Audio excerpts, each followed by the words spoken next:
Welcome back to another episode of the Fake Friends podcast, episode 5. Episode 6. Who's counting? 5? Who's counting? I don't know. 6? Who's counting? Yeah. What's going on, man? How we doing? Doing good as usual. You ask me that all the time. And one day I'm going to be like, you know what? We're not doing good. We're not doing good. But no, today we're doing good. Abandoned ship. Yeah. I know. I feel great today. I got all sorts of positivity, feeling like, feeling great, man. I just took a ton of money and dumped it into Shiba Inu because it's a shit altcoin and I want to see it tank. Yep. Shiba?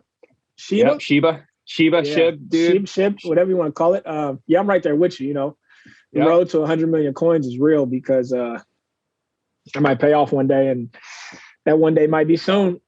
And absolutely. Yeah. If you just pay attention, just look at what do they say? Look at the charts. You just look at the charts and you might be better off one day. That's a half truth. Dealing with crypto, you got to be in order to be a crypto pirate, you need to do meth and you need to drink Mountain Dew, turn the lights off and stare at your screen all day. Yeah, that's going to be me though in about another 2 months. I'm not that sold. Minus the meth. And instead of buying some shoes here and there, I just go buy some crypto and see if it flips up or not. Hell yeah! That's the way I look at it. I know it's an altcoin with like no practical use, but hey, man, it doesn't matter anymore. If there's momentum or there's confidence in whatever that is, there's going to be value to it. So I'm just here for the rocket ride, man. I feel like right now it's possible at that point. We're on the rocket and they're fueling us up. That's what I feel like right now. I think anywhere from a month to the next year or so could be very interesting. And yeah, man, take a risk. Is it financial advice? Absolutely not. But yeah, no shot, no way, not a chance. Don't do what these idiots are doing. Yeah, invest at your own idiot. Always. You should coin that. Yeah. Invest at your own idiot. There you go. Yeah. Invest at your own idiot. Anybody knows what they're doing, other than the people that manipulate it. Yeah. Yeah. So outside of that, it'd be great because hopefully I'm excited about that. Yeah, after Shiba ranks takes off, I'll be able to afford seats at the World Series maybe. Oh yeah, absolutely, dude. First things first is I'm buying probably King Arthur's Excalibur sword, and then I'll buy seats to the World Series. What are you gonna do with that? Fucking, I don't know. I'll have 80,000 acres of land. I'll ride on my horse and just chop trees down.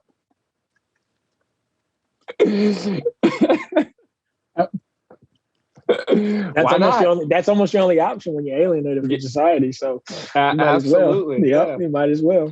Yeah. Oh, but definitely World Series for sure. But before you even get World Series tickets, you either go to the ALDS or the NLDS in the Championship Series. So what's up with that, dude? You watch any of the games over the weekend? I did catch. I caught some of the Braves game the other day. Today. Yeah. They're going back to ALCS. It looks like. The Brewers suck, man. Everyone rides their dick. I don't get it. They have no offense. I don't see. I mean, they're a good team, but I don't think they're as good as anybody else that's in the playoffs in the NL. Actually, they gave up 3 runs today and lost. Lost. I think I saw the stat. I think I get the updates. I think I saw the stat said they were 0-16 runners in scoring position. I mean, you don't have. That's bad. Yeah. You know what? And here's the thing. Here's why teams that have this new analytic model, but you still have stars. This is why you need stars, because analytics doesn't, in my opinion, does not come through in clutch situations. That is a characteristic trait, an attribute that only your stars on your team have. And there's no analytic model, there's no analytic decision that's going to allow you to determine who that is until that moment is present. And if you build a team without even considering that, I think you come up short. Always end up coming up short. Always, because you need performers. You need performers that you can't judge with numbers. No, definitely analytics misses one category, which is motion, not emotion. Always. Motion is so important. The ability for a player to stay composed and want the moment. Like without a doubt. I know you could say that they're professional athletes, but no, like guys, pros get tight booty holes, man. Pressure's pressure. Yeah, and, pressure's pressure. You know, star players usually are the ones that can deal with those situations better than most. And that's why you need them on your team.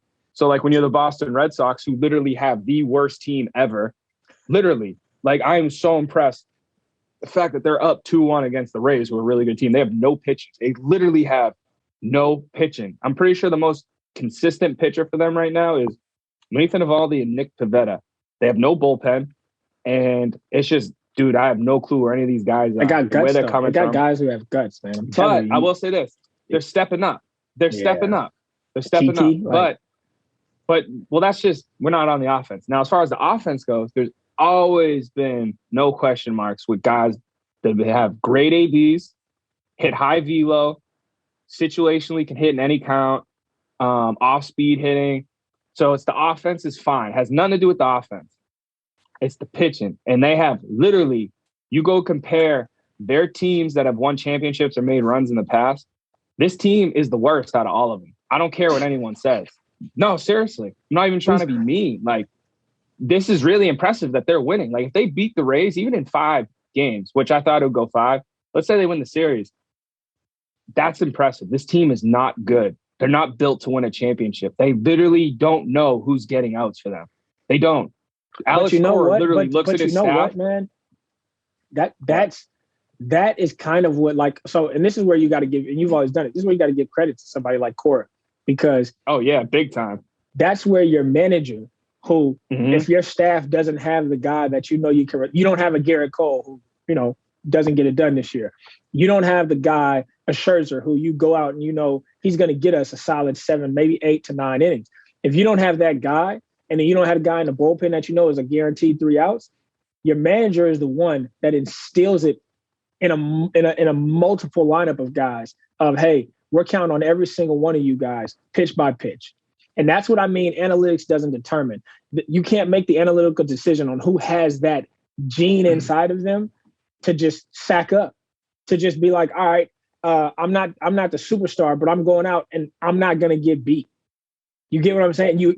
I think the Red Sox have that offensively in that lineup. Without a doubt. The guys that step into the box are like, hey, we might not be, or you might not consider us to be superstars, but they are. But they are. Man. You know what I'm saying? Rafi Devers is without a doubt a superstar. And when it comes to pitching, superstar. He's a superstar. When it comes to getting pitching, when it comes to your pitcher performing like that, if you don't have what they call, I guess, superstar arms, I really credit managers, because that's managing pitching to get outs. That's managing matchups. Now, analytics factors into that, and maybe that's where some of that decision making is happening.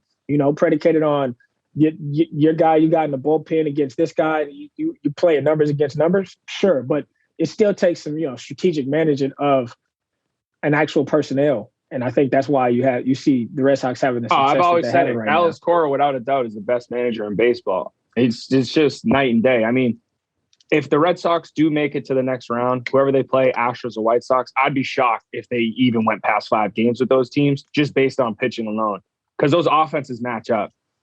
But I will say, Cora does a really good job of making sure these guys are prepared. The Red Sox look so loose. They don't look like they play in the playoffs. I noticed that with Alex Cora's teams ever since he took over. Those guys do not look timid at the plate. The moment doesn't faze them. And that's important. But I will say, if they do make a championship run, I mean, they really proved me wrong. I had them finishing fucking 4th. No, like, not to be a hater. Obviously, I hate them because they traded Mookie Betts. But no, I mean, they really went out and did it, though. Like, seriously, because, dude, I'm telling you, people don't realize that Rafael Devers I'd say he's a top 10 player in the league. I don't give a fuck anymore. You watch this kid's ABs, he sets pitchers up.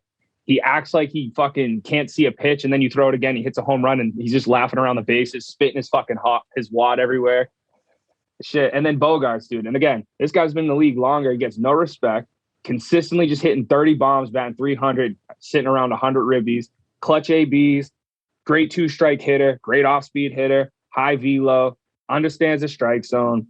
And then you add a guy like Verdugo to that mix, who's a young player, only getting better. You still have JD. And then, like you said, Kiki Hernandez, who's an everyday player who didn't get that with the Dodgers, but now he's there and he's able to just go out and play freely. What he did with the Dodgers? He that's what I mean. He performed in moments that were necessary. Exactly. Yeah, it was crazy what he was doing there because he wasn't getting as much opportunity. When he did, he made the most of it. Yeah. And another thing about him too is that's not an easy thing to do. It's not in baseball. Well, here's the thing about Kiki that's most impressive is he's actually really versatile, and he's not a center fielder by any means, but he plays a pretty damn good center fielder for being a second baseman. He's an infielder. Yeah. But he the fact that you can put him in center field and feel like he's going to take decent routes enough, especially at Fenway, he does a pretty good job. There wasn't too many balls this year when I was like, someone else would have had that. He does a pretty damn good job, so got to give him credit there. Yeah, that's impressive. And now to the opposite of impressive, I'm a little disappointed in my World Series pick with the White Sox. But at the same time, I'm actually kind of. Did you watch the game last night? You watched the game last night? I was watching the third inning. I saw the third inning, and they just needed the black wave. They just needed the black wave. They got to get the bats rolling. Crowd blacked out. Man, like it was packed. I literally caught it at the right time too. I mean, I caught it right at the right time where I got to see. I kind of got to see that momentum shift. And I hope that momentum shifts the inning, like the series, the whole series. It should shift the whole series. Oh, wait a minute. What we got coming through here? Oh, wow. That bottom left one's low-key fire. Yeah, that's not bad. Let's not get distracted. I'm sorry. Sorry about that. We just had some very important information come through. Yeah. So shout out Zach. Yeah. I'm like, I hope the White Sox still pull it off. I think they could. Tough too. But if the Astros, think about it, man. Think about it. Everybody on every sports fan was like, yes, Astros cheaters. And now you got Dusty Baker in there just running this team. With a toothpick in. And latex gloves on and a mask. Who we met, by the way, for no reason. Don't forget that. Tiny May in Arizona. Right. Completely forgot about that. You're right. Tiny May. He asked Tiny May, quick side story. Tiny May asked Dusty Baker, how you hit, I think he said how you hit the fastball. Ask him how you hit the ball. And Baker might have said something like, "Oh, you gotta get on top of it." In the middle of the airport for no reason. Tiny failed. Oh yeah. Living legend. I will say this: the White Sox might have just ran into a good team on the road. I didn't watch in full those first two games in Houston, but I will say their game did get rained out today, so they're going to play tomorrow, the 12th. Yeah. I just think that's going 5. I know it'd be tough to beat Houston 2 more times, but yeah, I mean, the White Sox, it would have been nice for them to split in Houston. But man, both those teams are freaking good, man. I mean, they are. My emotions have kind of shifted because I would love to see the Astros go to the World Series. Yeah. And who did they beat the year they said they cheated? Was it the Dodgers? Dodgers, yeah. And I hope they go. 17, yeah. I hope they go. And I hope they play the Dodgers again. I really do. And because when that let me touch on that real quick. When that whole cheating thing was like a whole story, I think it really got taken out of context in terms of what cheating is or what they were accused of doing as cheating in baseball. It's like it's never been cheating to steal somebody's signs. That's never been a thing in baseball. You have somebody that managers are sitting in the dugout looking at the guy giving the sign to the hitter, trying to figure out what they're doing. And if they pick the signs, are you cheating, or did you just pick the signs? You understand what I'm saying? And so I think we're in an age now where a hitter can go back to the dugout and watch their at bat on an iPad. You understand what I'm saying? So the technology has infiltrated the game. So if the Houston Astros at one point got smart enough to implement technology to pick signs, I'm sure they weren't the only team one to do it. Nope. At all. I'm sure they're not the only team that's still doing it, that just hasn't gotten caught doing it. Mm-hmm. And it's just an advantage to win. It's no different than having a runner on second and be like, hey, he's going first sign, second sign here. I got it. Pick me up. Shuffle, fastball. Hands open, curveball. Like, that's part of the game. And so I think it was really misconstrued in calling them cheaters and acting like these guys just scrubs because None of that team that won the World Series were scrubs.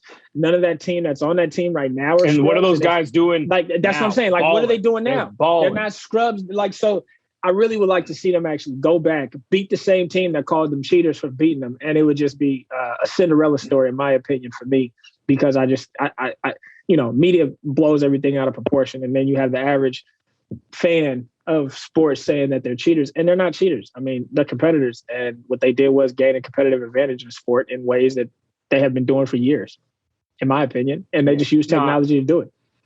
Yeah, no, I agree. I mean, people don't realize the nature of baseball, and all the players that came out, they were like, "Oh, yeah, they're cheating," like crying, like they never tried to get the sign. Like they never tried to get the sign. Go home, bro. Like, what are you talking about? And then you have first of all, we need to not to harp on this because it's old news, but the dude that leaked all this, Mike Fiers, is ass.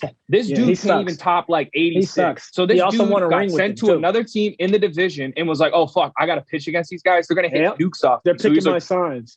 They picked my signs." Like, dude, fuck that guy. He's a little boy. Get the fuck out of here, dude. I guarantee he wouldn't have said anything if he didn't get traded to a team that he had to face a quarter of the year. If he didn't have to face the Astros, he wouldn't have said a word.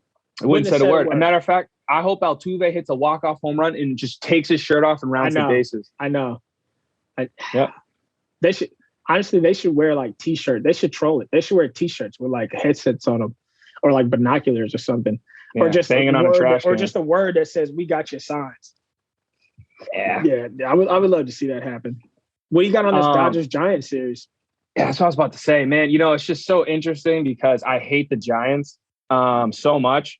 And it's not like for any reason other than when I used to live out there, I'd go to their games and be like, "Who the fuck's on your team? Why should I come to this game?"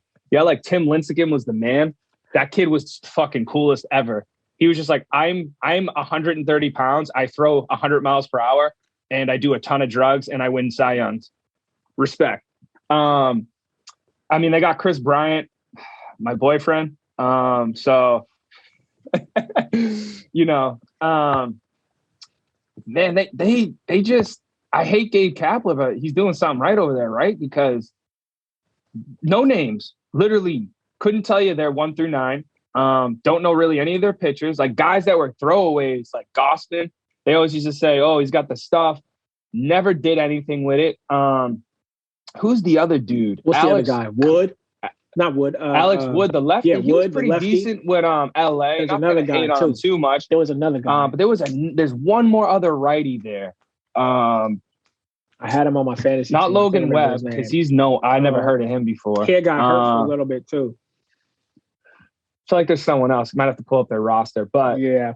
You know, I think what really helped was Buster Posey taking last year off, coming back just rejuvenated. He looks great. That's really important. And then Brandon Crawford making some adjustments to his. Brandon Crawford's the best player on that team. Yeah. Well, besides best player on that team. I mean, but before the acquisition of Chris Bryant. Yeah, before that trade. Yeah. He best player on that team. And then, like you said, not unfortunately, you just got to give credit to Kapler because with a team like that, you do. It's not like. No, unfortunately. Yeah, unfortunately, it's not like you have you don't have the Yankees or the Dodgers where, hey, you're filling out a lineup and these star-studded players go out and play and win. You got to manage that staff. You got to manage. He's got more manage, not just the staff. He's got to manage a team that's, of age to where guys aren't always 100% fresh and can just withstand a 162-game season with the bumps and bruises that come with that. And now they're in the postseason. So, and to keep them all up.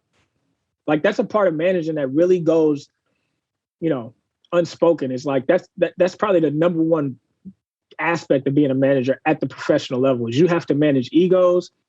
You have to manage personalities of guys who are expected to perform and might not always perform, guys who have all kinds of distractions going on outside of their profession when it comes to family, wives, cousins, etc. These guys, cleat chasers, like these guys are sought after by not just people who want to see them perform. And so managing that and then still having guys be successful is no easy feat. So you got to give a big kudos. I mean, he should be manager of the year, honestly.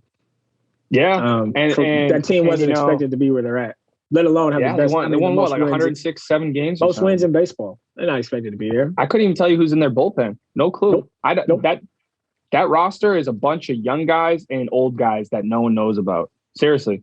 Yep. But I will say, I do think the Dodgers win the next two and that series is over. Think so? I'm not even trying to say that out of the hate of the Giants. I know. Just, man. Watching that game 2, it looked like the Dodgers kind of settled in. If their pitching does what it's supposed to, I'm talking starters and bullpen, that lineup's way too good. They're better. They're the best team. They're the better team. They're the better team.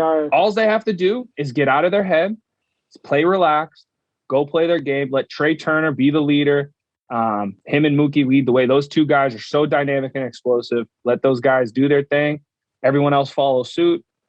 Max, go out, be Mad Max, close the door with the boys. I think it's going to be tough for the Giants. I will say this: if it does go to 5 and it goes back to San Francisco, I think the Dodgers are in trouble just because they have that kind of voodoo going with San Francisco in the playoffs. I was going to say the fans believe and like put that on their team. I think the winner of this game wins the series. And if the Giants win it, they win it back at home. And if the Dodgers win it, they win it, tomorrow. They win the series tomorrow. I can definitely see that. I think, Dodgers are a better team, but I think it's an evenly matched series just because the Giants are playing so well. So who knows? We'll see what happens. Anything's possible. It's the playoffs. Yeah. I mean, look, Walker Buehler got lit up game 1. Right? Anything is possible. And that kid's got filthy shit. He's got unhittable stuff. So we'll see. We will see, man. Speaking of LA teams, let's pivot a little bit to some basketball because basketball's starting up. You got the preseason. I know you love the National Basketball League of China. That's a fact. Chinese Basketball Association. Chinese, CBA. So CBA. But I will say this: I'm excited because I wanted to see this since I was probably in middle school. LeBron James, Carmelo Anthony on the same team. And that's awesome. That's really no, they cool. do have they have the most 2K team ever. It's the type of stuff we would do playing 2K in college. It's like, we got LeBron. All right, let's go get Carmelo. Russell Westbrook 1 point. Anthony Davis is our center or our 4. Yeah, and Dwight Howard's our 5. DeAndre Jordan now. DeAndre Jordan's our 5 also. Rajon Rondo's our backup point. Like that's a 2K team that you do in a fantasy draft, and I just think that's really cool to see because. I think it's even cooler now that they're at the end of their careers because in the prime of their careers, I don't think you would have enjoyed it as much. Right now, for example, there's no expectation. You got the Nets slated to be a better team, the Bucks slated to be a better team. I don't think you can count the Suns out. They just went to the finals last year. They got a young team, a veteran leader. And so, like the expectation, I feel like the Warriors. And I was gonna get to them, but I just think it's cool that the expectation of this team with LeBron James or Carmelo Anthony isn't to go 82-0 and sweep the playoffs. And so it makes it really interesting to watch to see them compete together. And like you said, you got the Warriors who Klay Thompson healthy. Like just run these names off and tell me if this is an easy matchup. Klay Thompson healthy, Steph Curry, Andrew Wiggins vaccinated now, Draymond Green. Young James Wiseman, Jordan Poole, who is in his, I believe, 3rd year and is full of confidence. And then you got veterans. You got Iguodala, Avery Bradley, and then you got Otto Porter. Like their team is deep. Otto Porter is a sneaky pickup. Yeah, the team is deep. Their team can shoot, and I mean, they got playmakers when it comes to Steph Curry, Draymond Green, and Klay Thompson. Like that's a dangerous, dangerous team, and it wouldn't surprise me if they won the West. Wouldn't surprise me at all. I agree. Yeah. They're going to be tough. Those guys can stay healthy. I just think Klay and Steph on the court together, it's something we've never seen before. They are, without a doubt, a mismatch from anywhere, and they're a nightmare. And it allows guys like Draymond to just fill their role and be great at it and excel. So now someone like Draymond, who doesn't have to have too much reliability, can now just get those like 10 and 10 games out of nowhere. Yep. And you're like, oh, easy. Shit. They're so dynamic, way too dynamic. Yeah. That Wiseman kid is a dynamic The 5. Wiseman kid. He's a dynamic 5, man. Yeah. He's really good this year, too. He's really good. He can be really good. I will say this. For teams, I think, staying healthy, potential dark horse to make some a fun run would be the Chicago Bulls. I think that's a team to keep an eye on. Yeah. I told you that's a new favorite team alert because Yeah. that roster with Yeah. you got two dynamic guards really in Lonzo and Levine, long guards, athletic guards. And everybody who said Lonzo Ball was a bust and can't shoot, I mean, go look at his shooting percentage last year from three. You'd be surprised. Because he can shoot. Levine could always shoot. He's athletic. And then you got DeMar DeRozan, who's a certified Hall of Famer when it comes to just a hooper. Like that guy, DeMar DeRozan, I know he played in the East at the wrong time when LeBron James was still there, and he probably would have won a ring with Toronto at some point if he wasn't. But he is a guy that you can rely on to get a bucket almost any time. Any time, And so that's a dynamic trio that's like in that Eastern Conference could be fun to watch. I mean, the East is still tough with the Nets, of course, because nobody can stop KD, nobody can stop Harden, and nobody can stop Kyrie. And then you got the Bucks, who are coming off a championship. So even though I think they got a little weaker, they don't have PJ Tucker, who is, I think, a vital part to their defense. But that Bulls team would be exciting to watch. They're kind of like the Suns of the East, I think. Yeah. Yeah, something like that. I agree. I think it's going to be interesting. We'll see how. And you can't count your boys out.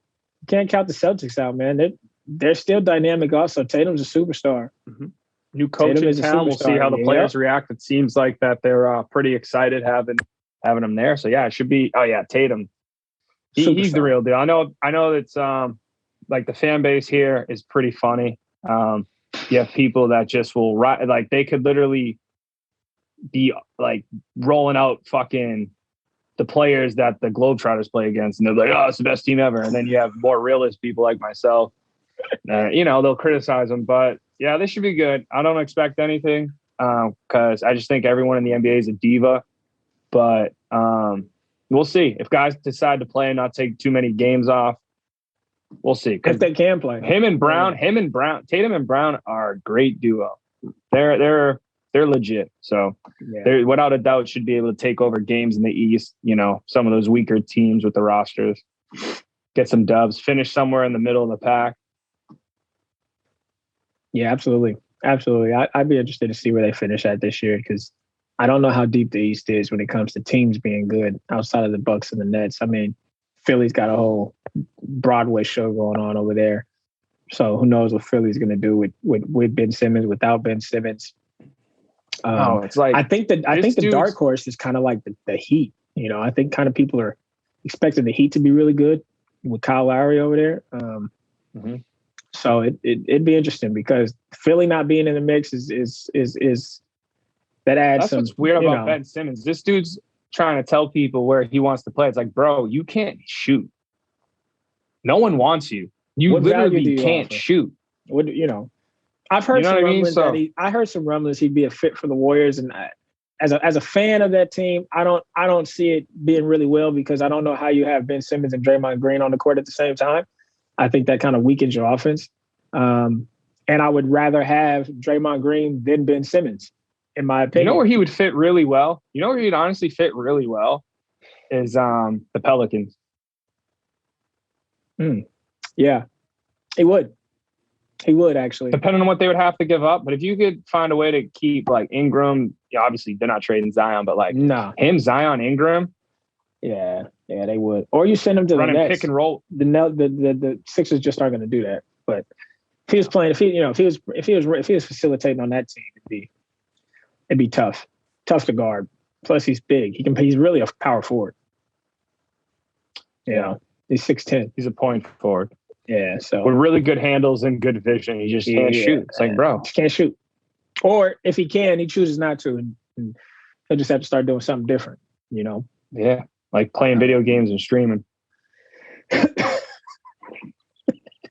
Guy sucks.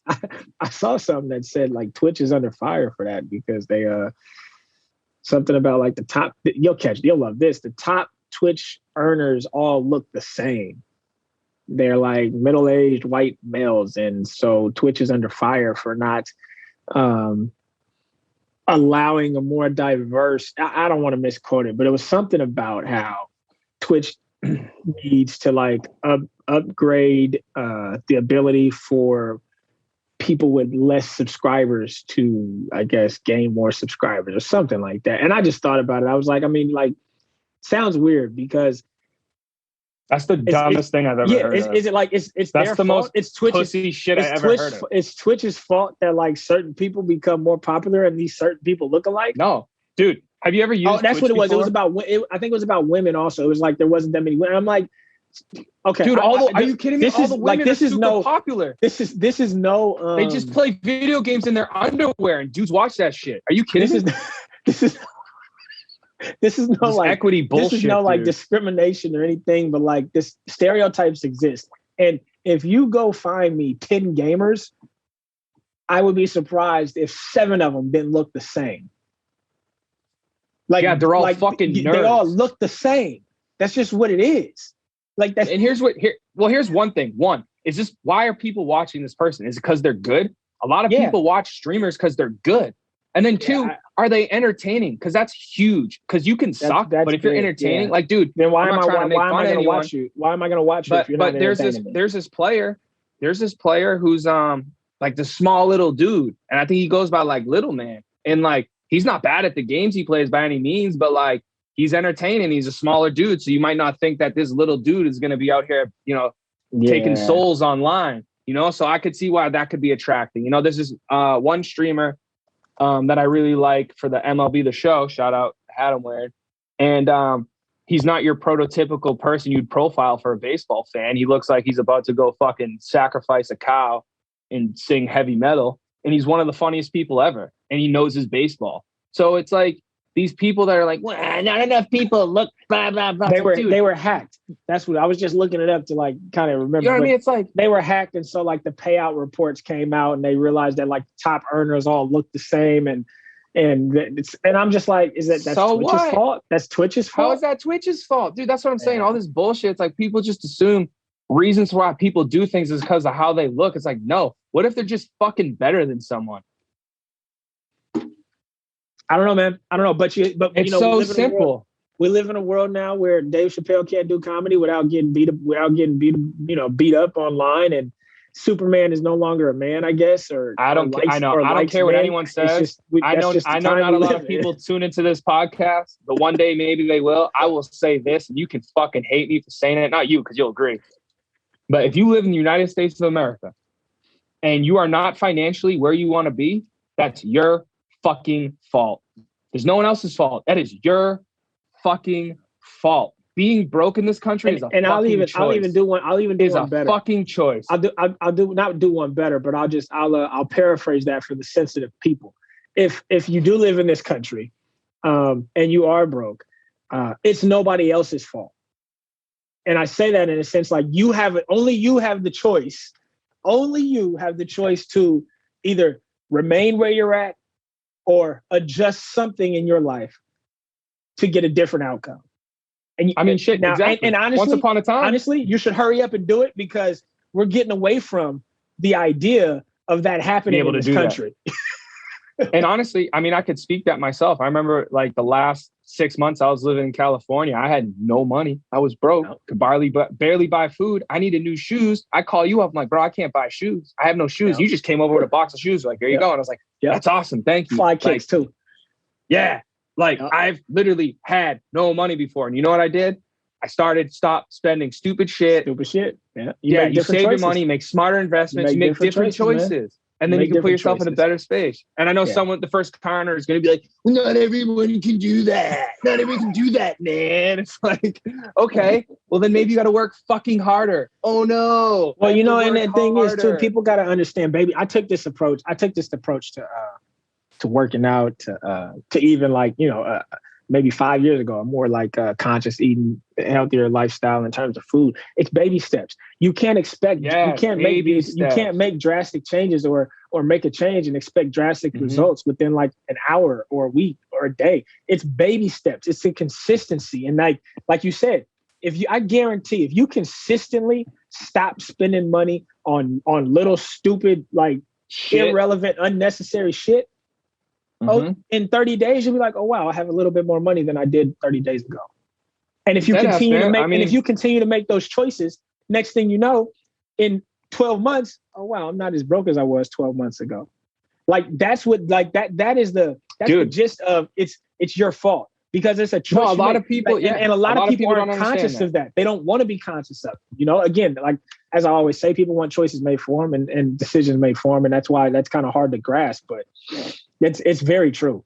It's very true, and that's why I just thought that was interesting. Like they get hacked. Their Twitch's information comes out about who the top earners are, and the story about it is they look the same or they don't look like this, or they need to do something so it's a more equal play. And I'm just like, what are we? They do not know how the platform works. People choose on who they follow. Like, what are we doing? So the more followers I have, the better payout you get. It's not like those followers are like. This is the prime example. This is the prime example. If we're making a podcast, and if we make this podcast for 5 years, and we don't gain 5,000 more subscribers or gain 10,000 views in the next 5 years, whatever the number is, if we don't see progress, is that YouTube's fault? Is that Apple Podcast fault? Or is that our fault for the content not being good enough? Suck. Yeah, you know what I'm content saying? sucks. But like that's not the approach people take. It's like, oh, this isn't fair. It's always someone else's fault. It's always somebody else's fault. Hold on, let me say this real quick. You're right. You know what that's called? It's called victim mentality. Yeah, that's the problem. Everyone's a victim. Everybody is a victim. Like, everyone's out to get you, and you can't do anything if you're a victim. Like you can't. When you're a victim, you're waiting for other people to make things happen for you. Bro, you know what people really don't realize, and this is it might sound dark, but it's true, and it's not supposed to come off me.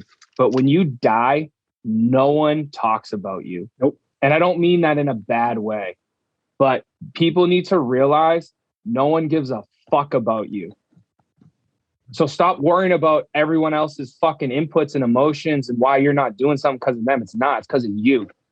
So change your life. Be smarter. And if you're mad that people look the same getting paid out on Twitch, then fucking don't think that's the reason. Be like, what are they doing? You know what I mean? Like, it's so different in sports. When I played shortstop, you know, growing up my whole life, and when I was on these younger teams, you know, going through high school, someone's like, oh, this person's good, they're coming on the team. I'm like, dude, I don't care. Maybe they make me better. And if they're better than me, I'll watch what they do to learn what I need to improve on. And I'm like fucking 15 thinking like this. You know what I mean? There's like grown-ass people that don't even think like that.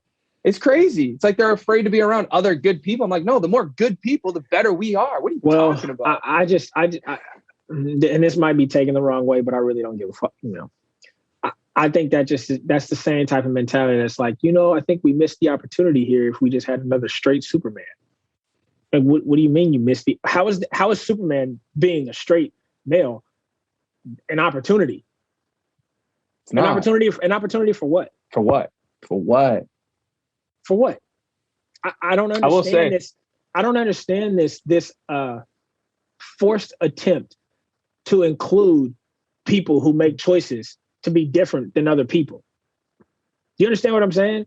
Or who feel that they are different than other people. And if they are, everybody doesn't have to be okay with something that they don't feel is for them.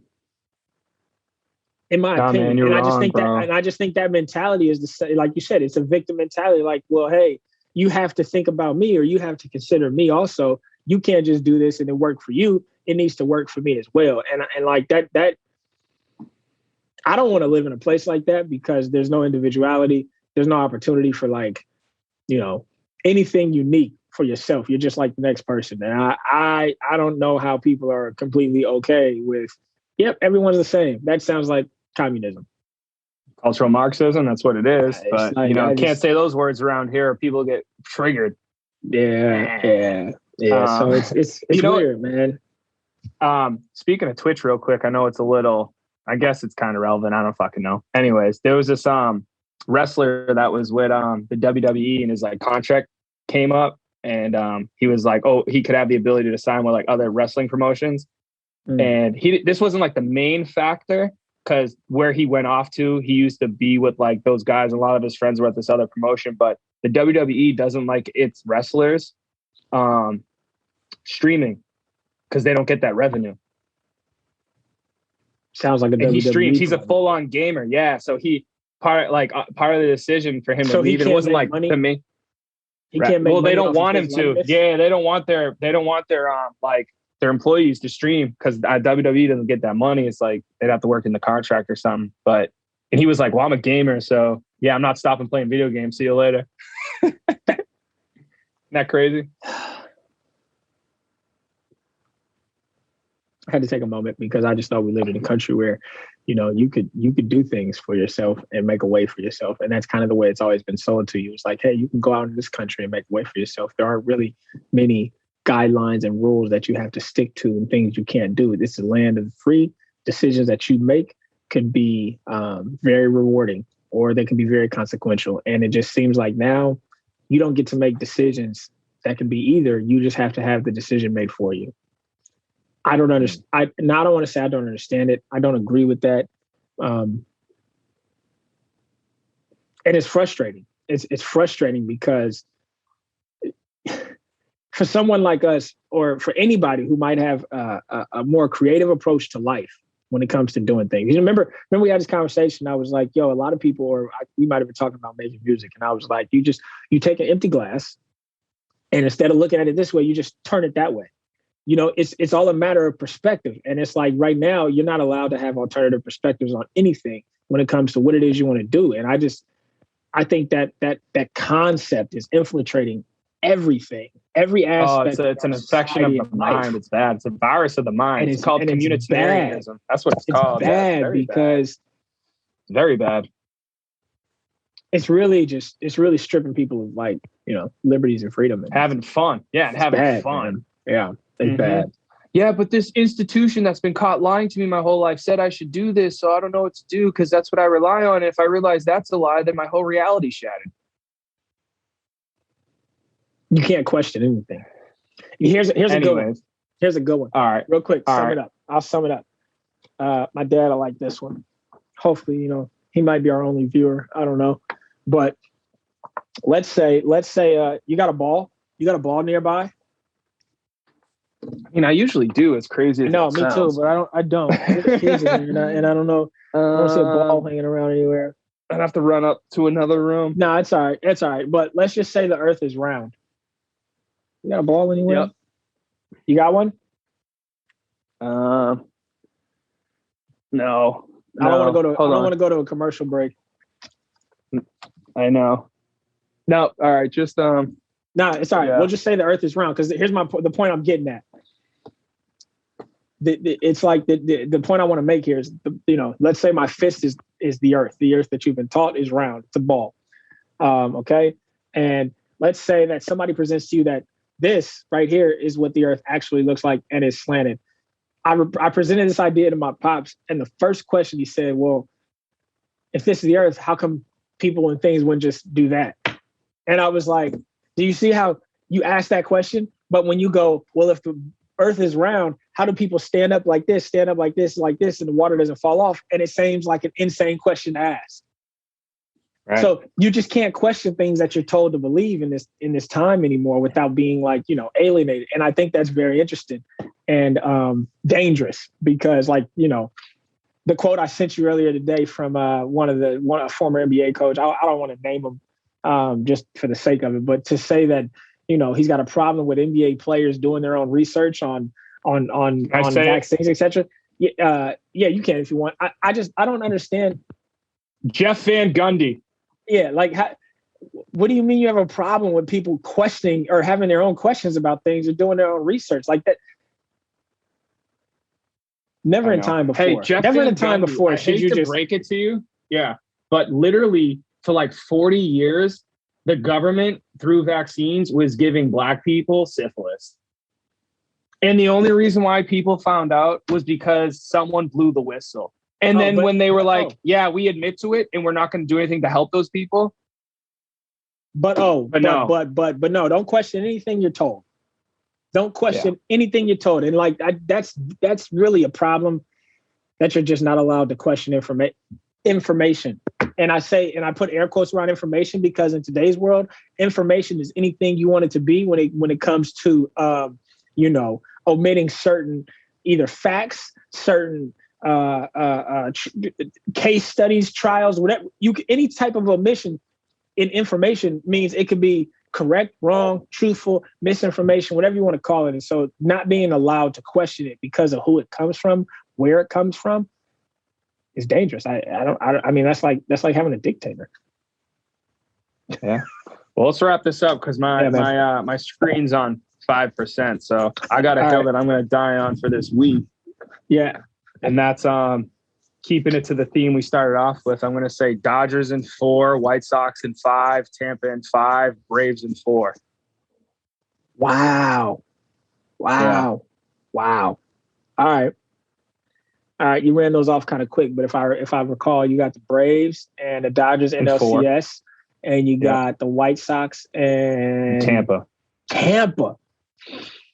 All right. Well, if I'm no, they don't got the momentum, but if I'm standing on top of the hill, and unfortunately, it's disappointing because I wanted to see the White Sox get there. I got the Astros going to the World Series, and I got them beating the Red Sox in the ALCS against the Giants. I got an Astros and Giants World Series. Wow. Yeah. That'd be a very cool World Series. And hopefully Dusty Baker gets his World Series against his former team. That's what I think happens. I think it'd be really cool for baseball. So we'll see. I will say Astros, Red Sox, ALCS, I got Stros in 5. I know a lot of people are going to be like, Sox hated, dude, fucking, but I just, pitching, man, I don't know. Yeah. I don't know. Yeah. Hey, look, I'll say this. If the Sox make it to the World Series, I'll be the first one to say they deserve all the praise because I really didn't think that roster had it in them. You know, like, I'm not going to deny it. I mean, they're great. They're really good. Anything's for this possible. year. Anything's possible. All right, Anything's possible. All right, man. We'll do it again soon. Huh? Yeah. All right. Why can't we be friends? Why can't we be